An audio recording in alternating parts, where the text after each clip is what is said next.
నమస్కారం, బతుకమ్మ సమాచారానికి స్వాగతం. గ్రాడ్యుయేషన్ ఎమ్మెల్సీ ఎన్నికల్లో కాంగ్రెస్ పార్టీ విజయం సాధిస్తుందని పెద్దపల్లి జిల్లా కాంగ్రెస్ పార్టీ అధ్యకులు రామగుండం ఎమ్మెల్యే మక్కాన్సిన్ రాజ్ ఠాకూర్ అన్నారు. కరీంనగర్లో నరేందర్ రెడ్డి ఎమ్మెల్సీ కాంగ్రెస్ పార్టీ అభ్యర్థిగా నామినేషన్ దాఖలు చేస్తున్న సందర్భంగా పీసీసీ అధ్యకుడు మహేష్ కుమార్ గౌడ్తో పాటు మంత్రులు ఎమ్మెల్యేలు పాల్గొన్నారు. సందర్భంగా ఎమ్మెల్యే రాజ్ ఠాకూర్ మాట్లాడుతూ కాంగ్రెస్ ప్రభుత్వం ఏర్పడిన తర్వాత మొట్టమొదటిసారిగా ఎన్నికలు జరుగుతున్నాయని అన్నారు.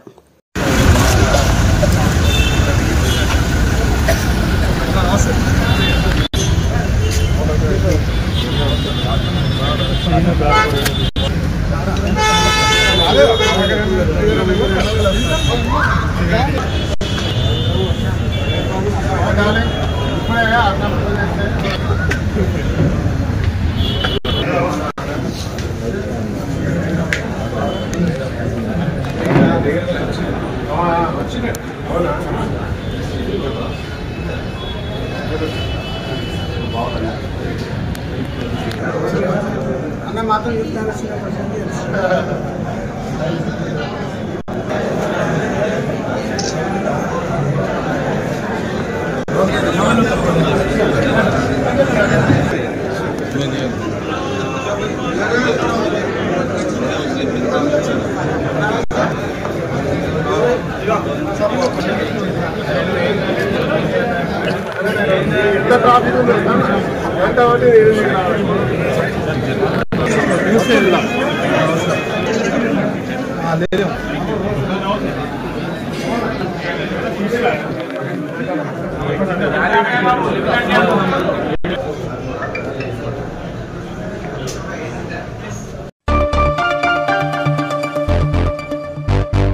పెద్దపల్లి ఐటీఐ సెంటర్ ప్రాంగణంలో జరుగుతున్న ఏటీసీ భవన నిర్మాణ పనులను మార్చి 1, 2025 నాటికి పూర్తి చేయాలని లేబర్ ఎంప్లాయ్మెంట్ రాష్ట ప్రిన్సిపల్ సెక్రటరీ సంజయ్ కుమార్ అన్నారు. మంగళవారం labour employment principal secretary Sanjay Kumar జిల్లా కలెక్టర్ కోయ శ్రీహర్షతో కలిసి పెద్దపల్లి ఐటీఐ ప్రాంగణంలో జరుగుతున్న ఏటీసీ భవన నిర్మాణ పనులను పరిశీలించారు.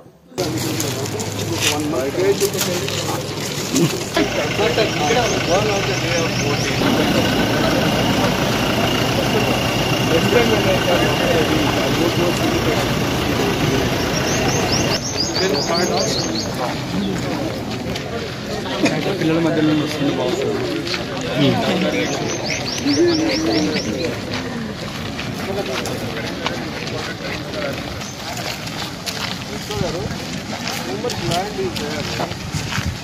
అగ్రికల్చర్ సంబంధించిన ఐటీఐలు కొట్టుంది.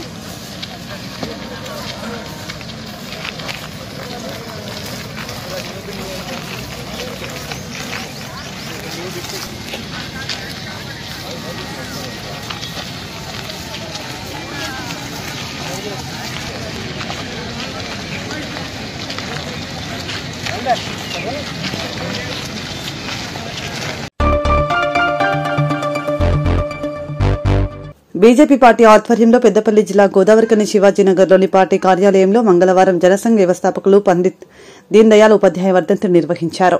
సందర్భంగా పండిత్ దీన్ దయాళ్ చిత్రపటానికి బీజేపీ పార్టీ శ్రేణులు పూలమాల వేసి నివాళి అర్పించారు. సందర్భంగా వారు మాట్లాడుతూ రాజనీతి కాదు రాష్ట్రనీతి ముఖ్యమని నమ్మిన వారు పండిత్ దీన్ దయాళ్ ఉపాధ్యాయ అని పేర్కొన్నారు. भारत माता की जय, भारत माता की जय.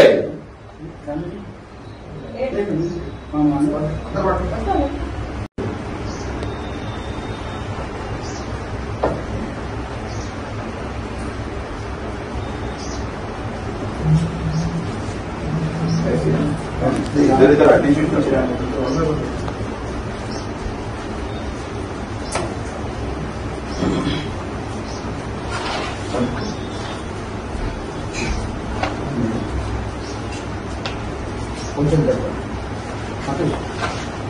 దండ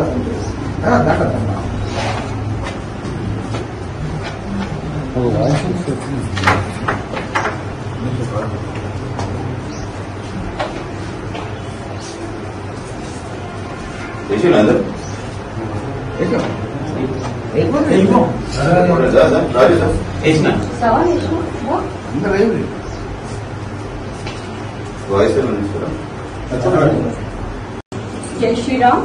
మరి ఈరోజు రామగుండం నియోజకవర్గంలో మన ఆర్ఎస్ఎస్ ఉపాధ్యక్షులు, మాజీ ఉపాధ్యక్షులు, అలాగే మన జనసంఘ్ అధ్యక్షులు, మాజీ అధ్యక్షులు గారి యొక్క వర్ధంతి పురస్కరించుకొని ఈరోజు వారి యొక్క పుష్పాంజలి ఘటించడం జరిగింది. మరి హిందుత్వ ఏకత వాదంతో మరి భారతీయ జనతా పార్టీని మరి ఇంతగానో బలోపేతం చేసినటువంటి వ్యక్తి, గొప్ప వ్యక్తి.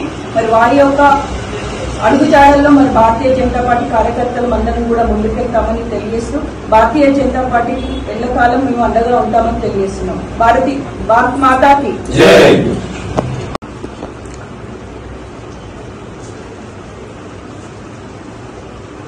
భారతీయ జనసంఘ్ వ్యవస్థాపక ప్రధాన కార్యదర్శి, ఆ తర్వాత కాలంలో జనసంఘ్ అధ్యక్షుడిగా ఉండి భారతీయ జనసంఘ్ను దేశంలో అన్ని రాష్ట్రాలకు విస్తరింపజేసినటువంటి మహానుభావుడు దీన్ దయాళ్ ఉపాధ్యాయ వారి వర్ధంతి సందర్భంగా బీజేపీ కార్యాలయంలో వారి చిత్రపటానికి పుష్పాంజలి ఘటించడం జరిగింది.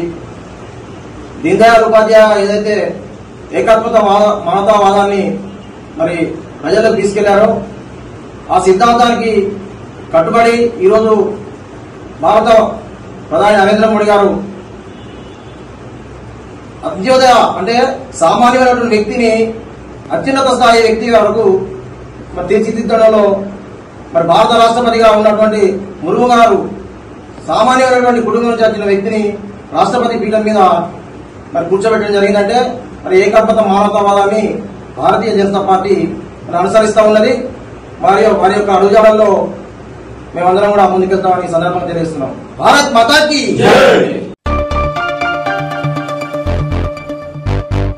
కాంగ్రెస్ ప్రభుత్వం 6 గ్యారంటీల అమలు కోసం, ప్రజాస్వామ్యత పాలన కోసం కాంగ్రెస్ రేవంత్ సర్కార్ ఇచ్చిన హామీలన్నింటినీ అమలు కోసం ఉద్యమించాలని ఐఎఫ్టీయూ రాష్ట అధ్యక్షులు I Krishna, CPI ML new democracy జిల్లా నాయకులు ఈ నరేష్ పిలుపునిచ్చారు. ఈ మేరకు బుధవారం గోదావరికని ఫైలాన్ చౌరస్తా వద్ద సిపిఐ ఎంఎల్ న్యూ డెమోక్రసీ ఆధ్వర్యంలో ఫిబ్రవరి 20న జరిగే చలో హైదరాబాద్ ను విజయవంతం చేయాలని పిలుపునిస్తూ పోస్టర్ ఆవిష్కరించారు.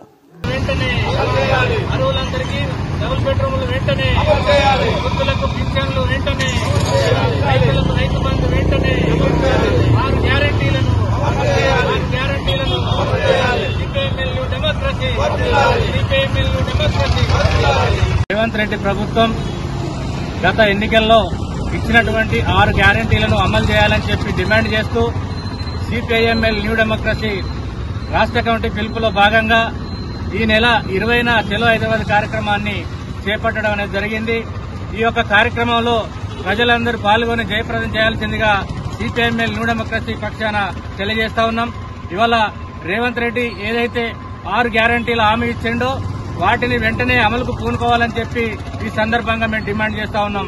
ఇవాళ డబుల్ బెడ్రూమ్లు ఇస్తా అన్నాడు, డబుల్ బెడ్రూమ్లు ఇవ్వలేదు. ఇంతవరకు రైతు భరోసా లేదు, కౌలు రైతులకు రైతు బంధు లేదు, అదేవిధంగా పెన్షన్లు లేవు. అనేకమైనటువంటి వాగ్దానాలు చేసినటువంటి రేవంత్ రెడ్డి ప్రభుత్వం ఇవాళ ఆ వాగ్దానాలు చేసి అధికారంలోకి వచ్చినటువంటి ఈ ప్రభుత్వం వెంటనే ఈ వాగ్దానాలన్నీ అమలు చేయాలని చెప్పి ఈ సందర్భంగా సిపిఐఎంఎల్ న్యూ డెమోక్రసీ పక్షాన మేము డిమాండ్ చేస్తా ఉన్నాం. ఏర్పడి 14 నెలలు గడుస్తుంది. నాటి తెలంగాణ ప్రభుత్వం ప్రజా వ్యతిరేక చర్యలకు పాల్పడుతుందని, సంక్షేమాన్ని మర్చి తమ కుటుంబం మాత్రమే బాగుపడుతుందని కాంగ్రెస్ పార్టీ ప్రజల వద్దకు వచ్చి అనేక విషయాలు మాట్లాడి ప్రజల ఓట్లతోని అధికారంలోకి రావడానికి 6 గ్యారంటీలు ఇవ్వడం జరిగింది. 6 గ్యారంటీల యొక్క అమలు కూడా ఇవాళ సక్రమంగా జరగనటువంటి పరిస్థితి కనిపిస్తుంది. 7వ గ్యారంటీ అయినటువంటి ప్రజాస్వామ్య పునరుద్ధరణ విషయంలో కూడా గత ప్రభుత్వం వారే ఇవాళ రేవంత్ రెడ్డి ప్రభుత్వం కూడా అనేక ప్రజా ఉద్యమాలు, విప్లవోద్యమంపై తీవ్రమైనటువంటి అణచివేతను, నిర్బంధాన్ని అమలు చేస్తుంది. కనుక ఈ 6 గ్యారంటీల అమలు కోసం, ఏదైతే 7వ గ్యారంటీగా ఉన్నటువంటి ప్రజాస్వామ్య పునరుద్ధరణ కోసం ఈ 14 నెలలుగా వేచి చూసినటువంటి ప్రజలందరి తరఫున ఇవాళ సిపిఐఎంఎల్ న్యూ డెమోక్రసీ పార్టీ ఇవాళ పెద్ద ఎత్తున ఆందోళనకు పిలుపునిచ్చింది. రేపు ఈ నెల 20న జరిగేటువంటి చలో హైదరాబాద్ కార్యక్రమంలో వందలాది మంది, వేలాది మంది పాల్గొని ఈ రాష్ట్ర ప్రభుత్వానికి తగినటువంటి హెచ్చరిక బుద్ధి చెప్పి ఏదైతే ప్రభుత్వం ఇచ్చినటువంటి 6 గ్యారంటీల అమలుకు పోరాడాల్సిందిగా 20వ తేదీన జరిగేటువంటి ధర్నాను ప్రజలందరూ పాల్గొని జయప్రదం చేయాల్సిందిగా సిపిఐఎంఎల్ న్యూ డెమోక్రసీ ఐఎఫ్టీల తరఫున విజ్ఞప్తి చేస్తున్నాం. జోగులాంబ గద్వాల జిల్లా వడ్డేపల్లి మండలం మహిళా సమైక్య భవనంలో తెలంగాణ ఆడపిల్లల సమానత్వ సమైక్య ఆధ్వర్యంలో జరిగిన కార్యక్రమంలో ఆడపిల్లల సమానత్వ సమైక్య సభ్యులు మాట్లాడుతూ తెలంగాణ రాష్ట ప్రభుత్వం ప్రవేశపెట్టే నూతన బడ్జెట్లో విద్య కొరకు 15% నిధులు కేటాయించాలని, ప్రతి మండలానికి జూనియర్ కాలేజ్ నిర్మించాలని, రవాణా సౌకర్యం కల్పించాలని రాష్ట ప్రభుత్వాన్ని కోరుచున్నారు. మాది కొంకల గ్రామం. నేను తెలంగాణ ఆడపిల్లల సమానత్వ సమాఖ్యలో సభ్యురాలిని. ఈ టాస్క్ కమిటీ అనేది ఆడపిల్లల విద్య మరియు సమానత్వం కోసం పోరాడే సంఘం. మేము రేపు తెలంగాణ ప్రవేశపెట్టే బడ్జెట్లో 15% నిధులు విద్యకు కేటాయించాలని కోరుతున్నాము. ఈ 15% బడ్జెట్ను డిగ్రీ కళాశాలలు కట్టించాలని మరియు గ్రామాలలో ఉండే పాఠశాలకు వసతులు కల్పించాలని కోరుతున్నాము. బాలికల విద్యకు మరియు కేజీబీవీ హాస్టల్స్కు వసతులు కల్పించాలని కోరుతున్నాము. మన తెలంగాణ రాష్ట్రంలో 5,895 పాఠశాలలో ఒక్క ఉపాధ్యాయుల ద్వారా నడపబడుతున్నాయి. మన టీచర్ల కొరతను తీర్చాలని కోరుతూ నేను ఈ సమావేశం ద్వారా శ్రీదేవి. ఈరోజు ఇక్కడ జరుగుతున్న సమావేశం మీడియా ముందు మాట్లాడడం జరుగుతుంది. టాస్క్ కమిటీ వడ్డేపల్లి మండలంలో మేము సభ్యురాలిగా ఉన్నాము. మా యొక్క సమస్యలు రేపు ప్రవేశపెట్టబోయే ప్రభుత్వ బడ్జెట్లో విద్యకు 15% నిధులను ఏర్పాటు చేయాలని కోరుతున్నాము. ఇక్కడ సమస్యలు ఏంటంటే ప్రతి మండలానికి జూనియర్ కాలేజీ కట్టించాలని పిటిషన్ ఇవ్వడం జరుగుతుంది.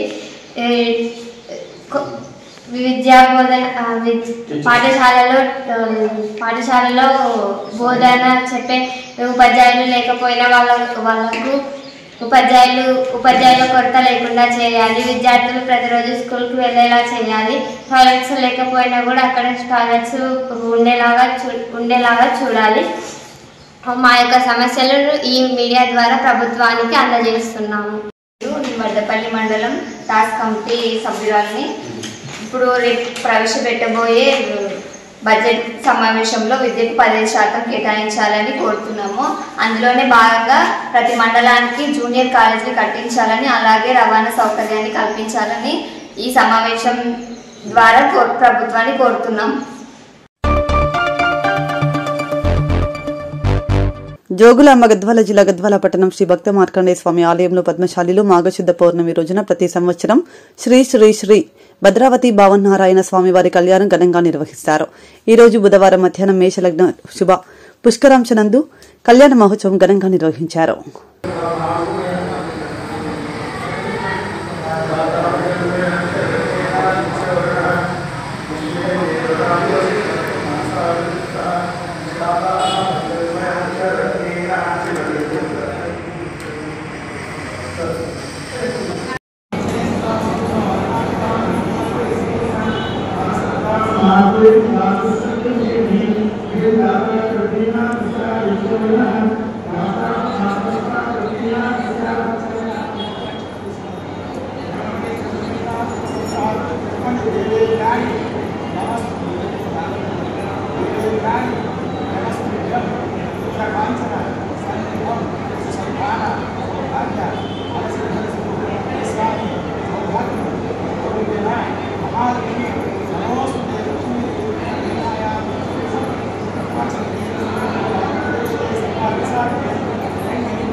గోవిందా.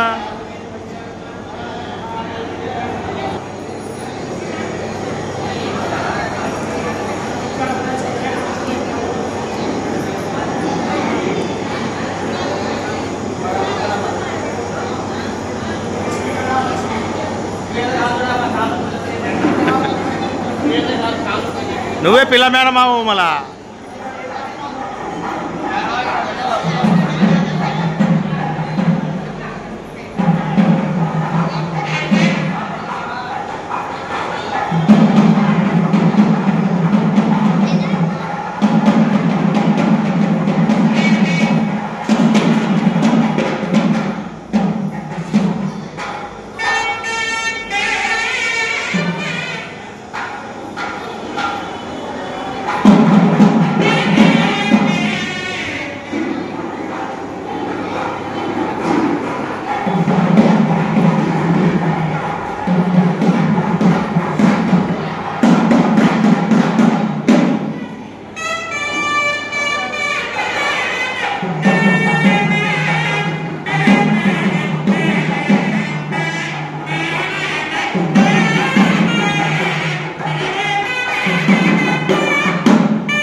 అడ్డం అడ్డం జరగండి.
అడ్డం జరమా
మార్కండేయ స్వామి దేవాలయంలో పద్మశాలీలైనటువంటి వాళ్ళు భద్రావతి భావన ఋషి యొక్క కళ్యాణము ప్రతి సంవత్సరం కూడా మాఘశుద్ధ పౌర్ణిమ నాడు కార్యక్రమం నిర్వహిస్తారు.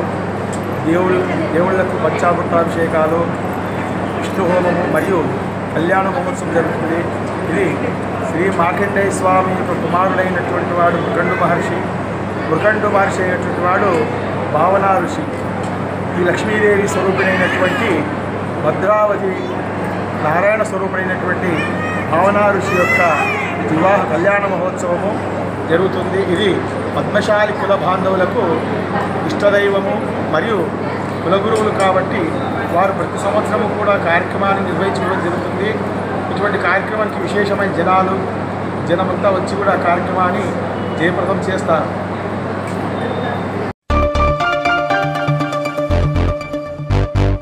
కులగణన పేరుతో కాంగ్రెస్ ప్రభుత్వం బీసీలకు అన్యాయం చేయాలని చూస్తోందని, బీసీలకు జరుగుతున్న అన్యాయంపై అన్ని కుల సంఘాలు పోరాటాలకు సిద్దం కావాలని రామగుండం మాజీ ఎమ్మెల్యే కోరికంటి చందర్ పిలుపునిచ్చారు. గోదావరికని ప్రెస్ క్లబ్లో బుధవారం ఏర్పాటు చేసిన మీడియా సమావేశంలో బీఆర్ఎస్ నాయకులు గోపా ఐలయ్య యాదవ్తో కలిసి మాజీ ఎమ్మెల్యే మాట్లాడుతూ కాంగ్రెస్ పార్టీ అంటేనే మోసాలకు దగాకు కేర్ ఆఫ్ అడ్రస్ గా మారిందని తెలిపారు. మోసానికి దగాకు కేర్ ఆఫ్ అడ్రస్ అయిపోయింది. తెలంగాణ రాష్ట్రంలో అధికారం వచ్చిన తర్వాత ప్రతి సందర్భంలో కూడా మోసమే జరుగుతూ ఉన్నది. ఈరోజు ప్రతి ఒక్క బీసీ బిడ్డ ఆందోళనలో బాధలో ఉన్నటువంటి ఈ యొక్క సందర్భంలో కుల గణన జరిగిన తర్వాత తెలంగాణ ప్రాంతంలో ఉన్నటువంటి ప్రతి బీసీ బిడ్డ ఇలా మాకు 6 గ్యారంటీలు వస్తాయా రావా, మా కులాల పర్సెంటేజ్ మారిపోయింది, మా కులాలకు ప్రాధాన్యత తగ్గింది అని చెప్పేసి ఆందోళన పడుతున్నటువంటి నేపథ్యంలో బీఆర్ఎస్ పార్టీ బీసీల పక్షాన నిలబడి కుల గణనను మళ్ళీ చేయాలని డిమాండ్ చేస్తూ ఉన్నది. ఆనాడు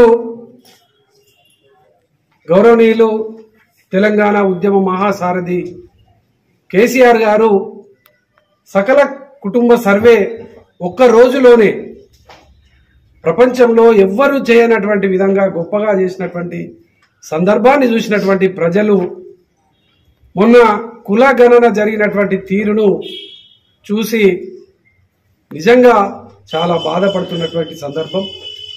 అందుకే పెద్దపల్లి జిల్లాలో ఉన్నటువంటి అన్ని కుల సంఘాలతో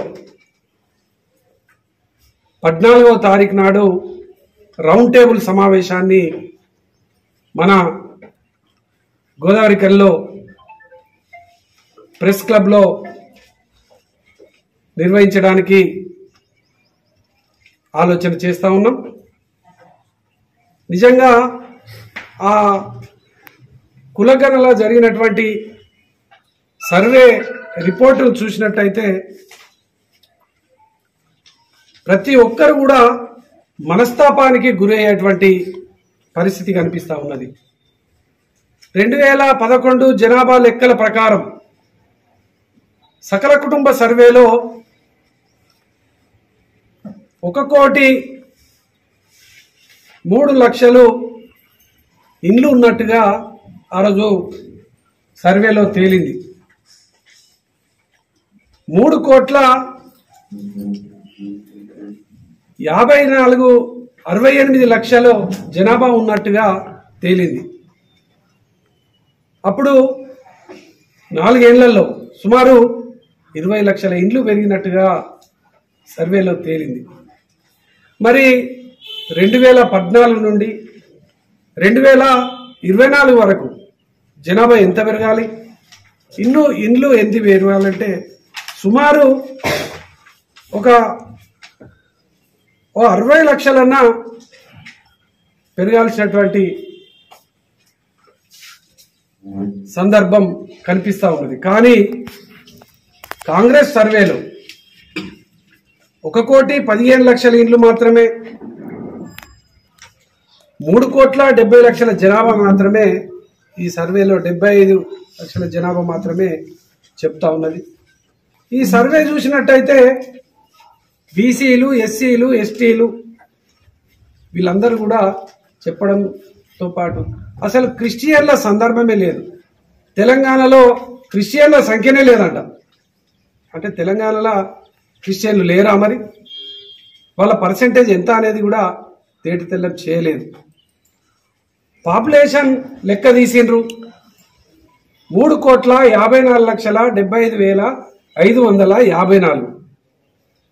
మరి ఈ పాపులేషన్ సంఖ్యను చూస్తే, ఓటర్ల సంఖ్యను చూస్తే నిజంగా అసలు ఈ సర్వే నిజంగా జరిగిందా జరగలేదా అనేది ఒక సందేహం కలుగుతూ ఉన్నది.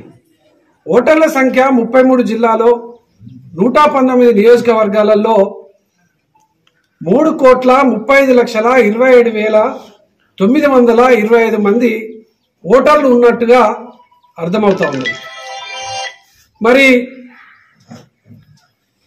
ఇంకా నాన్ ఓటర్స్ కింద మనము చూసినట్టయితే ఆధార్ కార్డుల లెక్క 6 నుంచి 18 వయసులోపు ఉన్నటువంటి వాళ్ళ కాలేజీలకు సంబంధించినటువంటి లెక్కలు చూసినా నాన్ ఓటర్స్ 19 లక్షలు మాత్రమే చూపించినారు.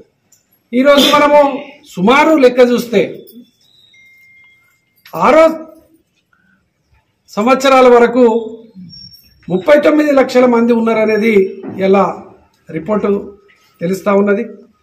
6 నుంచి 18 వరకు 60 లక్షల జనాభా ఉన్నట్టుగా తెలుస్తా ఉన్నది.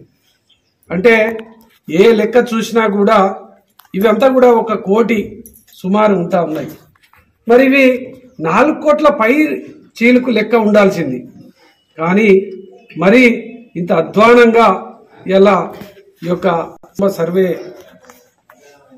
కుల గణన సర్వే జరిగినట్టుగా ఇలా సమాజం భావిస్తున్నటువంటి సందర్భంగా మళ్ళీ ఈ యొక్క సకల కుటుంబ సర్వే చేయాలనేది, కులగణన సర్వే చేయాలనేది ఇలా సమాజం అంతా కోరుతున్నటువంటి యొక్క సందర్భంగా బీఆర్ఎస్ పార్టీ డిమాండ్ చేస్తూ ఉన్నది.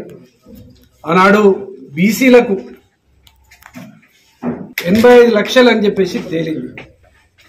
మైనార్టీలను 10% కలుపుకుంటే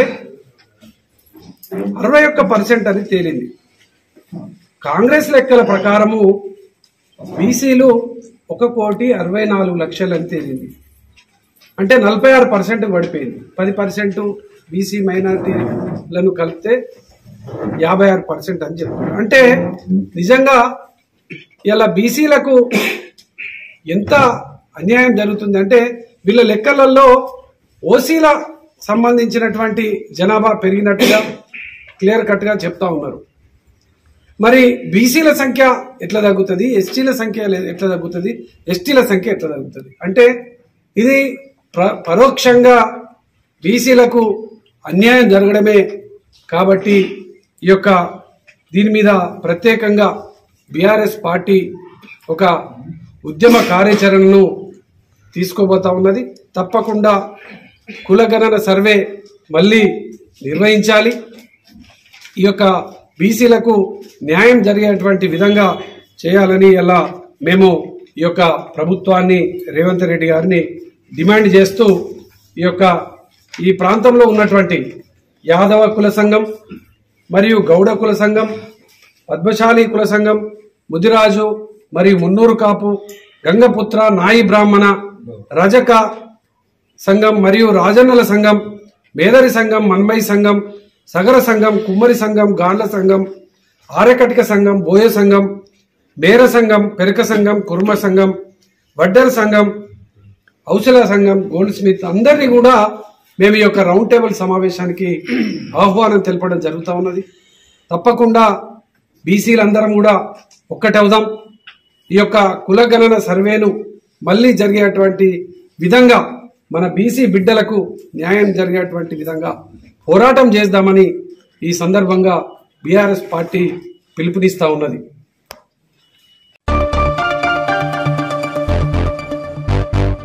గోదావరి బ్రిడ్జి ఒడ్డున బుధవారం నుండి మినీ సమ్మక్క సారలమ్మ జాతర వేడుకలు ప్రారంభమయ్యాయి. గోదావరి కనిలోని గోదావరి బ్రిడ్జి సమీపాన సమ్మక్క సారలమ్మ గద్దెల వద్ద ఆర్జీఎం లలిత్ కుమార్ సమ్మక్క సారలమ్మ మొక్కులను చెల్లించి కొబ్బరికాయ కొట్టి జాతర వేడుకలను ప్రారంభించారు. మేడారం నుండి వచ్చిన కోయ పూజారులు సమ్మక్క సారలమ్మలకు ప్రత్యేక పూజలు నిర్వహించారు.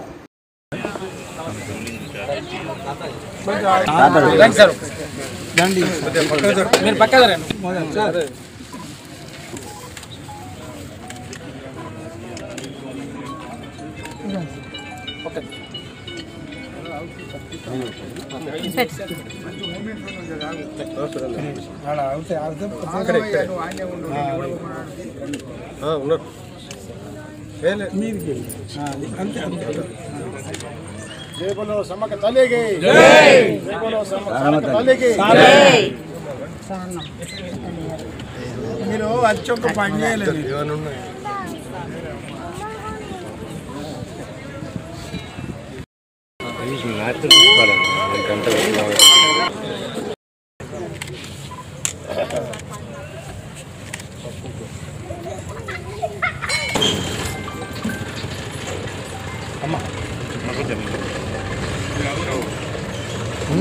పట్టుకోండమ్మా.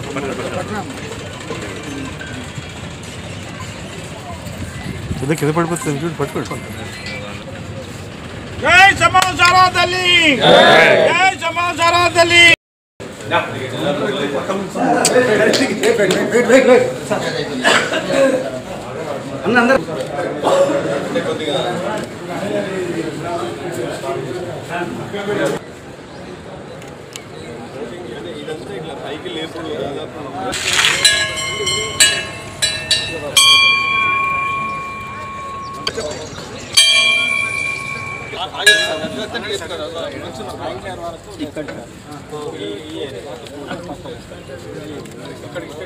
దీన్ని మంచి పర్యాటక కేంద్రంలాగా చేద్దామని ఎక్కడ అంటే వస్తే జనాలు వస్తే ఓకేనా. అందరికీ నమస్తే. మన గోదావరి ఖనిలో గోదావరి ఒడ్డున ఉన్న సమ్మక్క తల్లి గద్దెల దగ్గర ఈ రోజు నుంచి ప్రతి సంవత్సరం జరుపుకున్నట్టుగా పున్నమితో మొదలుపెట్టి 4 రోజుల పాటుగా పూజలు మొదలుపెట్టడం జరిగింది. పెద్ద ఎత్తున అద్భుతంగా ప్రారంభం జరిగింది. గౌరవనీయులు మక్కాన్ సింగ్ రాజ్ ఠాకూర్ గారి యొక్క నాయకత్వంలో సూచనల మేరకు ఈ సంవత్సరం కూడా అన్ని ఏర్పాట్లు చేయడం జరిగింది. భక్తులు పెద్ద ఎత్తులో తరలి వస్తున్నారు. 4 రోజుల పాటు స్నానాలు చేయడానికి షవర్లు కానీ మిగిలిన ఏర్పాట్లన్నీ కూడా లైటింగ్ కానీ అన్ని ఏర్పాటు జరిగింది. కుటుంబాలతోనూ పిల్లలు పెద్దలతో అందరూ వచ్చి దర్శనాలు చేసుకుని అమ్మకు మొక్కులు చెల్లించి అమ్మకి ఆశీస్సులు తీసుకుంటున్నారు. అట్లనే కమిటీ వారు కూడా, దీనికి సంబంధించిన కమిటీ వారు కూడా వారు పూర్తి ఏర్పాట్లు చేయడం జరిగింది. వారిని అభినందిస్తున్నాను. ఈ యొక్క సందర్భాన్ని పురస్కరించుకొని మన గోదావరి ఖని ప్రాంత పరిసర ప్రజలు, వారి కుటుంబ సభ్యులు వచ్చి అమ్మను దర్శించుకొని ఆశీస్సులు పొందవలసిందిగా కోరుతున్నాము. అట్లనే సింగరేణి కాలరీస్ మన బలరాం సార్ నాయకత్వంలో చైర్మన్ గారు మరియు ఎమ్మెల్యే గారి యొక్క దాని యొక్క సూచనల మేరకు మన ఇక్కడ సమ్మక్క దగ్గర మంచి ఒక పర్యాటక ప్రాంతంగా చేయడానికి కూడా పైనుంచి అనుమతులు వచ్చినాయని తెలియడానికి సంతోషిస్తున్నాం. అతి తొందరలోనే గద్దెల ఎత్తు పెంచడం కానీ, వసతులకు కానీ, భక్తుల యొక్క వసతులకు కానీ, మిగిలిన అన్ని ఏర్పాట్లకు కానీ తొందరలోనే ఏర్పాట్లు మొదలైతాయని చెప్పడానికి సంతోషిస్తున్నాం. అందరికీ నమస్తే. మరొకసారి ఇంతటితో వార్తలు సమాప్తం. నమస్కారం.